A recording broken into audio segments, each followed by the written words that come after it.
والسلام علی اشرف الانبیاء والمرسلین۔ پڑھیے الصلاۃ والسلام علیک یا رسول اللہ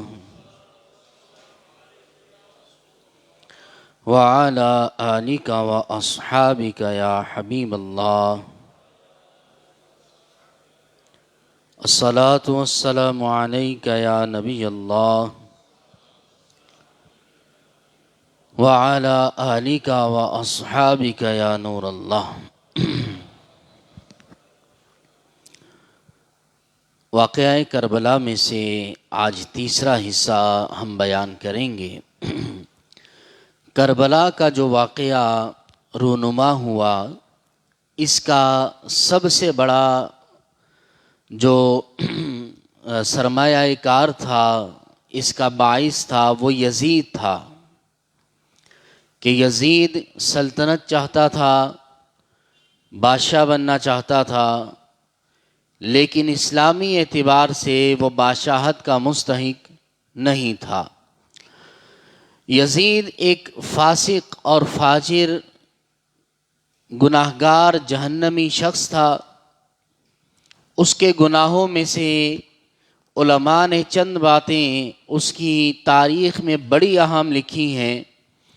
ایک یہ ہے کہ وہ نمازوں کو ضائع کرنے والا تھا، نماز نہیں پڑھا کرتا تھا، اور دوسری بات کہ وہ پکا شرابی تھا، تیسری بات کہ وہ زنا کو عام کرنے والا تھا، چوتھی بات کہ وہ بہن، بیٹی، ماں کے ساتھ نکاح کو جائز قرار دیتا تھا، اور سب سے بڑی بات کہ وہ اہل بیت کرام کا دشمن تھا۔ یزید کی تاریخ کو اگر پڑھیں تو یزید ایک وقت میں جامع مسجد دمشق کا خطیب رہ چکا ہے۔ یزید وہاں کا امام تھا، وہاں کا خطیب تھا، باقاعدہ جمعے میں خطابت اور بڑے بڑے خطاب اور وعظ کیا کرتا تھا۔ لیکن ایک وقت آیا کہ اس کے گناہوں نے اسے برباد کر دیا۔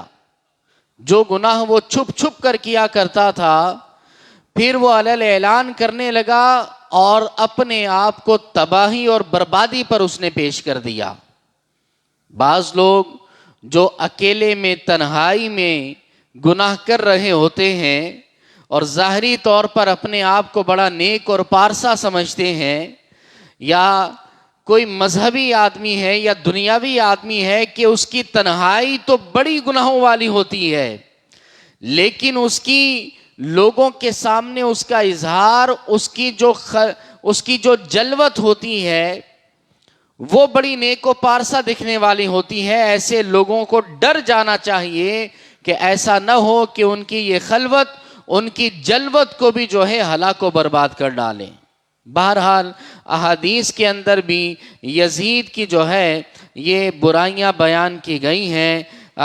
مسند ابو یعلا کی حدیث مبارک حضرت ابو عبیدہ رضی اللہ تعالیٰ عنہ سے روایت ہے، نبی پاک علیہ السلام نے فرمایا، میری امت کے حکومت کے عدل کے ساتھ میری امت قائم رہے گی۔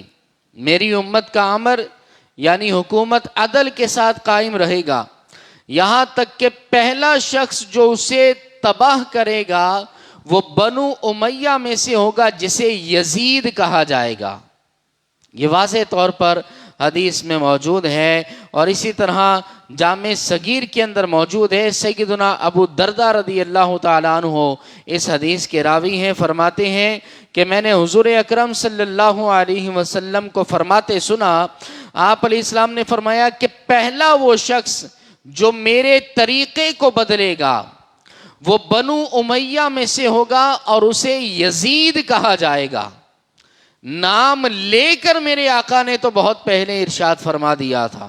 حضرت ابو ہریرہ رضی اللہ تعالیٰ عنہ سے روایت ہے، کہتے ہیں کہ حضور علیہ السلام نے فرمایا، سن 60 کے آغاز سے تم لوگ اللہ کی پناہ مانگنا۔ 60 سنہ ہجری جب آئے گا تو فرمایا اس وقت تم اللہ کی پناہ مانگنا، کیونکہ اس وقت دنیا جو ہوگی یعنی حکومت احمد اور بد عادت لوگوں کے سپرد ہوگی. سن کے ساتھ یہ فرما دیا گیا. اور علامہ قاضی ثناء اللہ پانی پتی رحمت اللہ تعالی علیہ تفسیر مظہری میں لکھتے ہیں کہ یہاں پر احمقوں کی حکومت سے مراد یزید کی حکومت ہے، کیونکہ 60 سنہ ہجری میں یزید ہی حاکم بنا، وہی حکومت میں آیا تھا. اسی طرح تابعین کو اگر دیکھا جائے تو ان کے بھی اقوال یزید کے بارے میں بہت ہی عجیب ہیں، اور اس کی برائی کو اور اس کے مظالم کو، اس کے کردار کو واضح کرتے ہیں، جس سے واضح طور پر پتہ چلتا ہے کہ یزید کوئی نیک آدمی نہیں تھا. یزید پلید تھا، فاسق، فاجر، گناہگار، اور وہ جہنمی شخص تھا. بنیادی طور پر اگر لیا جائے تو یزید کے 3 بڑے گناہ ہیں. جب 60 سنہ ہجری میں رجب کا مہینہ ہوتا ہے، سیدنا امیر معاویہ رضی اللہ تعالی عنہ کا انتقال ہو جاتا ہے. اس کے بعد یزید جب تخت نشین ہوتا ہے تو اس کے بعد سے 3 اس کے بڑے مظالم ہیں، جن کو میں بڑے اختصار کے ساتھ آج بیان کروں گا. مزید جو چیزیں بیان کی وہ تو ہیں ہی اس کے ساتھ. سب سے پہلا جو اس کا بڑا گناہ ہے وہ یہ ہے کہ اس نے کعبے پر حملہ کروایا تھا. اس نے کعبے پر حملہ کروایا تھا. اور دوسرا یہ کہ اس نے مدینے پر حملہ کروایا تھا. اور تیسرا یہ کہ اس نے جو ہے امام حسین کو قتل کروایا. کربلا کے اندر اس نے ظلم کی داستانیں رقم کر ڈالی. جب حضرت امیر معاویہ کا انتقال ہوا، یہ تخت پر آیا، تو مدینے کے اندر، مکے کے اندر لوگوں نے حضرت سیدنا عبداللہ بن زبیر رضی اللہ تعالیٰ عنہ کی بیعت کر لی، کیونکہ یہ صحابی رسول تھے. لوگوں نے آپس میں مشورہ کیا تو ان کی بیعت پر سب نے اتفاق کیا. تو اہل مکہ نے مکے کے اندر عبداللہ بن زبیر رضی اللہ تعالیٰ عنہ کو جو ہے منا لیا اور آپ کے ہاتھ پر بیعت کر لی. ادھر یزید نے اپنی حکومت کا اعلان کر دیا تھا دمشق کے اندر. اور پھر جب اسے پتا چلا کہ مکے والے تو میری بیعت سے انکار کرتے ہیں، تو اس نے اپنے لشکر کو بھیجا، اور اپنے لشکر کو جا کر اس نے کہا کہ 3 دن کی اہل مکہ کو مہلت دینا. اگر مکے والے میری بیعت پر 3 دن کے لیے راضی ہو جائیں تو درست ہے، ورنہ ان کے اوپر حملہ کر دینا. اس کو واقعہ حرہ بھی کہا جاتا ہے. واقعہ حرہ بھی اس کو کہا جاتا ہے.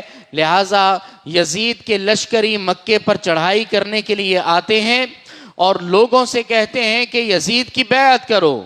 لیکن وہاں کے لوگ یزید کی حرکتوں سے واقف تھے، اس کے ہاتھ پر بیعت نہیں کرنا چاہتے تھے، تو انہوں نے انکار کیا. یہاں تک کہ مکے کے قریب حرہ نامی ایک جگہ ہے، مقام کا نام ہے، وہاں کے پتھر بڑے نوکیلے تھے، اور اس مقام کو حرہ یعنی گرمی والا مقام کہا جاتا تھا. ان لوگوں نے وہاں پر منجنیق کو تیار کیا، یعنی وہ مشین کے جس کے ذریعے سے بڑی بڑی چٹان کے بڑے بڑے پتھر اس میں رکھ کر دور پھینکے جاتے تھے، اس کو منجنیق کہا جاتا تھا. انہوں نے منجنیق کو تیار کیا، اور پھر جو ہے حرہ کے مقام سے انہوں نے جو ہے مکے کے اوپر پتھر باری کی، سنگ باری کی، یہاں تک کہ بہت سارے لوگ شہید ہو گئے. اور ان کی وجہ سے حرم مکہ کے اندر آگ لگ گئی، کعبے کے اندر ان کی وجہ سے آگ لگ گئی.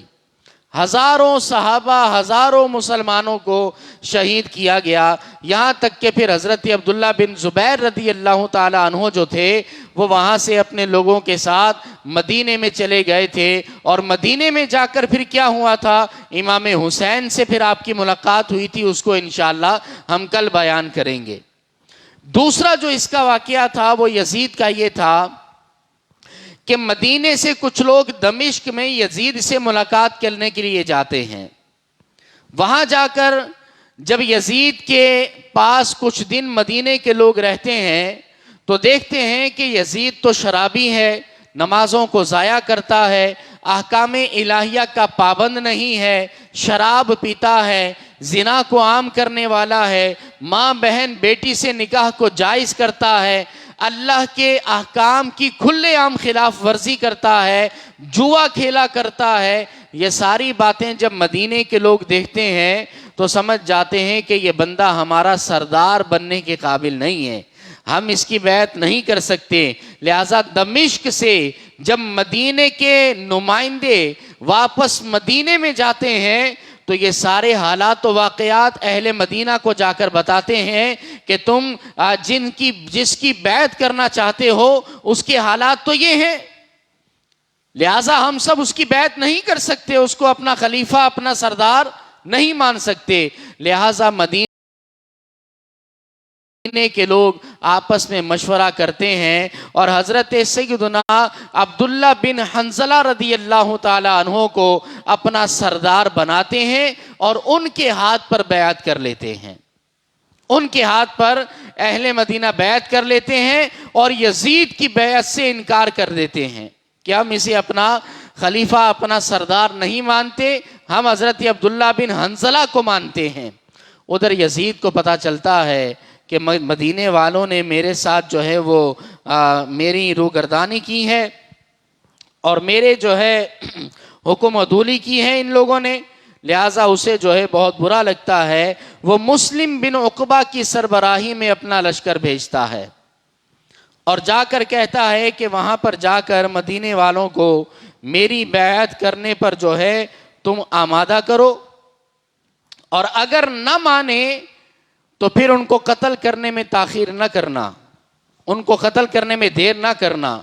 لہٰذا مسلم بن عقبہ جو ہے یہ ہزاروں کا لشکر لے کر مدینے پر چڑھائی کرتا ہے اور وہاں جا کر یزید کی بیعت کرنے پر آمادہ کرتا ہے، ٹھیک ہے، یزید کی بیعت کرنے پر آمادہ کرتا ہے، لیکن مدینے والے اس کی حالات کے سے واقف تھے تو یزید کی بیعت پر راضی نہیں ہوتے، کہتے ہیں کہ نہیں، اللہ کے دشمن ہیں، وہ خدا کا اہل بیت کا دشمن ہے، ہم اس کو اپنا سردار اور خلیفہ نہیں بنا سکتے، انکار کر دیتے ہیں۔ اب یہ مسلم بن عقبہ جو ہے اہل مدینہ پر چڑھائی کر دیتا ہے، قتل عام کیا جاتا ہے، قتل الگ کیا جاتا ہے، زنا کو عام کر دیتا ہے۔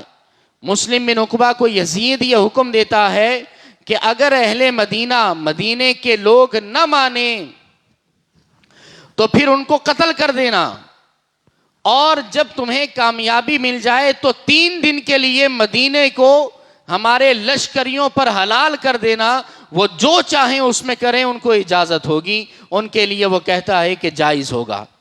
لہٰذا وہاں جا کر جنگ ہوتی ہے، لڑائی ہوتی ہے اور ہزاروں لوگوں کو شہید کیا جاتا ہے۔ اللہ اکبر، میں اس بیان کی تیاری کر رہا تھا، میں نے اس تعداد کو پڑھا، مجموعی طور پر اختصار کے ساتھ تو ہم نے بھی بڑا سنا ہوا تھا کہ یزید نے مدینے پر چڑھائی کی تھی اور 3 دن کے لیے مدینے کو حلال کیا تھا، لیکن آپ دیکھیں کتابوں میں کیا کیا لکھا ہوا ہے کہ یزید نے 80 صحابہ کو وہاں قتل کروایا۔ یزید کے لشکر نے مدینے میں 80 صحابہ کو قتل کیا، مہاجرین اور انصار میں سے 700 لوگوں کو قتل کیا اور عرب غلاموں میں سے 10,000 لوگوں کو وہاں قتل کر دیا گیا۔ اللہ اکبر، مزید آگے سنیے کہ اس کی تعداد کے اندر کیا کیا بیان کیا گیا ہے اور کتنی اس کے اندر جو ہے وہ شدت بیان کی گئی ہے۔ کہا گیا کہ عام بندوں میں سے 3500 لوگوں کو اس کے لشکر نے شہید کیا، انصار میں سے 1400 بندوں کو قتل کیا، اور کہا گیا کہ عام بندوں میں سے 700 لوگوں کو اس نے قتل کروایا۔ اور اسی طرح 3 دن تک جو ہے مدینے میں نماز نہ ہو سکی مسجد نبوی کے اندر۔ اس کے لشکروں کے جو گھوڑے تھے وہ مسجد نبوی کے ستونوں سے باندھے گئے، معاذ اللہ ثم معاذ اللہ۔ جانور گندگی مسجد نبوی میں کرتے تھے، جہاں میرے آقا اپنا سینہ اپنا چہرہ وہاں ڈالتے، سجدے کرتے، 3 دن تک وہاں جانوروں نے گندگی کی اور مسجد نبوی کے اندر 3 دن تک جانوروں کو باندھا گیا، اور 3 دن کے لیے مدینے کی عورتوں کو اپنے لشکر پر حلال کر دیا کہ بغیر نکاح جس سے چاہیں زنا کریں. 1000 عورتیں ان کی زنا کاری کی وجہ سے حاملہ ہوئیں. یہ سب کتابوں میں لکھا ہے. اور 3 دن تک جو ہے وہ مدینے کو حلال کر دیا. یہ بھی جو ہے اس کا ایک واقعہ ہے جو اس کے کردار پر ایک بدنما داغ کی طرح واضح ہے. ایسا بدبخت آدمی ہو تو کیا وہ جنتی ہو سکتا ہے؟ ایسا بدبخت آدمی ہو تو کیا ایک سرکار کے امتی کے دل میں اس کی محبت یا اس کے لیے الفت یا اس کا کچھ بھی خیال ہو سکتا ہے؟ ہرگز نہیں ہو سکتا. یزید دشمن خدا، دشمن اہل بیت، دشمن رسول خدا تھا. وہ تو رہتی دنیا تک جو ہے وہ بدنام ہے، بدنام رہے گا. اور عالم برزخ اس کا ابھی چل رہا ہے اور عذاب کے اندر مبتلا ہے اور جہنم اس کا ٹھکانہ ہے، جہنم کے اندر وہ جائے گا. بہرحال اس کے بعد جو تیسرا واقعہ ہے وہ قتل امام حسین رضی اللہ تعالیٰ عنہ ہے. جب اس نے یزید نے امام حسن کو قتل کروا دیا، زہر دلوا دیا، امام حسن دنیا سے چلے گئے. اب اس نے دیکھا کہ اب میرے تخت کے لیے، میری بادشاہت کے لیے اب زیادہ خطرہ کون ہے؟ تو اسے 3 بندے نظر آئے. ایک حضرت سیدنا ابن عمر تھے، دوسرے حضرت عبداللہ بن زبیر تھے، ابن زبیر، اور تیسرے امام حسین تھے. یزید نے دمشق سے ایک خط لکھا اور وہ خط اپنے لشکر کو، اپنے سپاہی کو دے کر مدینے میں بھیجا. مدینے کے جو گورنر تھے ولید کے پاس جو ہے خط بھیجا اور اس میں لکھا کہ امام حسین سے اور ابن عمر سے اور ابن زبیر سے، ان تینوں سے میری بیعت لازمی لو اور جلدی لو، اور دیگر لوگوں سے میری بیعت کا بھی اعلان کرواؤ، ان سے میری بیعت کرواؤ. تو رات کے وقت میں اس کا قاصد مدینے میں پہنچتا ہے، ولید کو وہ خط دیتا ہے اور اس میں لکھا ہوتا ہے کہ فوراً امام حسین سے، ابن عمر، ابن زبیر سے بیعت لی جائے. تو رات ہی کے وقت اپنا قاصد ولید جو ہے وہ امام حسین کے پاس بھیجتا ہے اور کہتا ہے کہ آپ کچھ آئیں، ضروری کام آپ کے لیے آیا ہے. امام حسین کے ساتھ ابن زبیر بھی ہوتے ہیں. ابن زبیر کہتے ہیں کہ یا امام، لگتا ہے کہ یہ ملاقات کا وقت تو نہیں ہے، یہ لگتا ہے کہ ہمیں بیعت کے لیے بلایا جا رہا ہے، تبھی تو اتنی جلدی مچائی جا رہی ہے. نبی امام حسین رضی اللہ تعالیٰ عنہ نے فرمایا کہ لگتا تو مجھے بھی ایسا ہے. ہم ایسا کرتے ہیں کہ اپنا لشکر، اپنے سپاہیوں کو ساتھ لے کر جاتے ہیں اور پھر دیکھیں گے کہ کیا ہوتا ہے. امام حسین 30 سپاہی اپنے ساتھ لے کر اور گورنر ہاؤس میں آپ جاتے ہیں، ولید سے ملاقات کرتے ہیں، اپنے لشکریوں کو گورنر ہاؤس کے گیٹ پر چھوڑ دیتے ہیں اور فرماتے ہیں کہ اگر اونچی آوازیں سنو، کچھ غلط محسوس کرو تو اندر آنا، ورنہ باہر ہی کھڑے رہنا. ادھر ولید کہتا ہے کہ یزید نے آپ سے بیعت کا مطالبہ کیا ہے، آپ اس کی بیعت کر لیں کیونکہ وہ اب بادشاہ، وہ لشکر اسلام کا سردار بن چکا ہے. امام حسین نے فرمایا کہ اے ولید، یہ معاملہ اتنا آسان نہیں ہے، یہ معاملہ اتنا سیدھا نہیں ہے. تم ایسا کرو کہ یہ کام چھپ چھپا کر کرنے والا نہیں ہے. رات کے اندھیرے میں تم یزید کی بیعت مجھ سے لینا چاہتے ہو، ایسا کرو کہ مدینے میں اعلان کروا دو اور پھر دن کے وقت میں یہ فیصلہ کرو. مدینے کے لوگ جو فیصلہ کریں گے مجھے وہ قبول ہوگا. امام حسین نے یہ فرمایا اور ولید چونکہ فطری طور پر تھوڑا سا جو ہے وہ اچھا آدمی تھا، صلح پسند تھا، اس کے مزید واقعات آگے آئیں گے، تو اس نے کہا ٹھیک ہے آپ درست کہتے ہیں، ٹھیک ہے آپ جائیں، کل بات کریں گے. مروان جو کہ ولید کا خلیفہ اور نائب تھا، مروان ولید سے کہنے لگا کہ آپ نے موقع ضائع کر دیا، آپ موقع ضائع کر رہے ہیں، امام حسین پر قابو پانے کا یہی وقت ہے. اگر تو یہ یزید کی بیعت کریں تو ان کو واپس جانے دیں، اور اگر نہیں تو فرمایا کہ اس نے کہا، مروان نے کہا ولید سے کہ ابھی ان کا قلع کما کر دیں، ابھی ان کو قتل کر دیں، معاذ اللہ. امام حسین نے کہا اتنا جگرا تمہارا کہ مدینے میں مجھے قتل کرنے کی باتیں کرتے ہو؟ فرمایا کسی جان میں اتنی طاقت نہیں ہے کہ مدینے میں میرا بال بھی بیکا کر سکے. اور تاریخ گواہ ہے امام حسین نے اس وقت ان لوگوں سے کہا کیونکہ میں جانتا ہوں کہ میری شہادت کربلا کے میدان میں لکھی ہے. آپ نے سنا تھا نا کہ آپ کی شہادت تو پہلے سے مشہور تھی. تو اسی پر امام حسین نے کہا کسی میں اتنی طاقت ہی نہیں کہ مجھے مدینے میں قتل کر ڈالے، کیونکہ میری شہادت کی گواہی تو میرے نانا نے کربلا کی دی ہے. اللہ نے میری شہادت کربلا میں رکھی ہے. بہرحال امام حسین رضی اللہ تعالیٰ عنہ وہاں سے پھر واپس آتے ہیں اور اپنے لشکریوں کو ساتھ لاتے ہیں، اور حالات کچھ ایسے ہوتے ہیں کہ مزید وہاں مدینے میں رکنے کی گنجائش نہیں ہوتی. امام حسین راتوں رات اپنا لشکر تیار کرتے ہیں اور راتوں رات مکہ مدینے سے مکے کی طرف سفر اختیار کرتے ہیں، راتوں رات وہاں سے روانہ ہو جاتے ہیں. تو کل ہم بیان کریں گے کہ امام حسین کے لشکر میں مکہ آپ کے ساتھ مکے جانے والوں میں کون کون شامل تھا، اور رخصت کی وہ کیسی گھڑیاں تھیں کہ نانا جان سے جدا ہو رہے ہیں. مدینہ جو کہ دلوں کی راحت اور چین اور سکون ہے، وہ آخری لمحات جو کتابوں میں لکھے ہیں کہ بہتی آنکھوں کے ساتھ امام حسین آخری وقت میں روضہ رسول پر جاتے ہیں، اپنے نانا کے مزار پر جاتے ہیں، اس کے بعد اپنی والدہ ماجدہ کے مزار پر جاتے ہیں، اس کے بعد امام حسن کے مزار پر جاتے ہیں، سب کو الوداع کہہ کے آتے ہیں. پھر وہاں سے آگے کا سفر جو ہے وہ شروع ہوتا ہے. کل کے بیان میں انشاءاللہ یہاں سے ہم آغاز کریں گے. آج کا ہمارا وقت مکمل ہو چکا ہے. دعا ہے رب کریم ہمیں علم نافع عطا فرمائے. وآخر دعوانا ان الحمدللہ رب العالمین.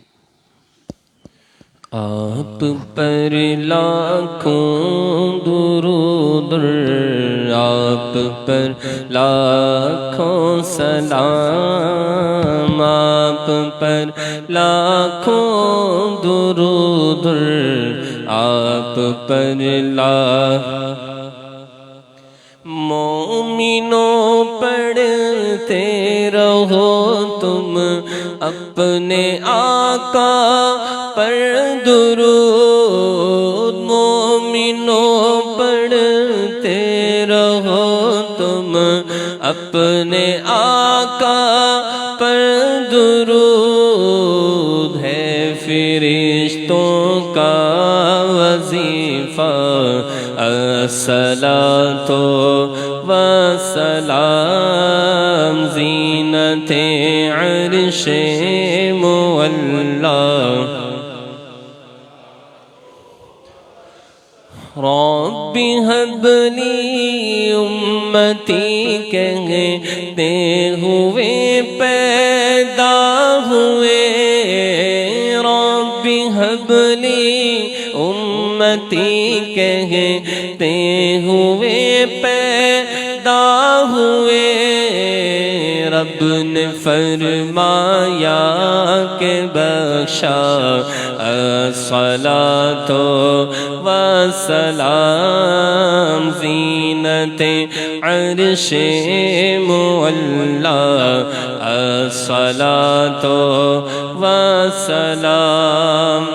جب فرشتے قبر میں جلوہ دکھائے آپ کا، جب فرشتے قبر میں جلوہ دکھائے آپ کا، ہو زباں پر پیارے آقا الصلاۃ والسلام.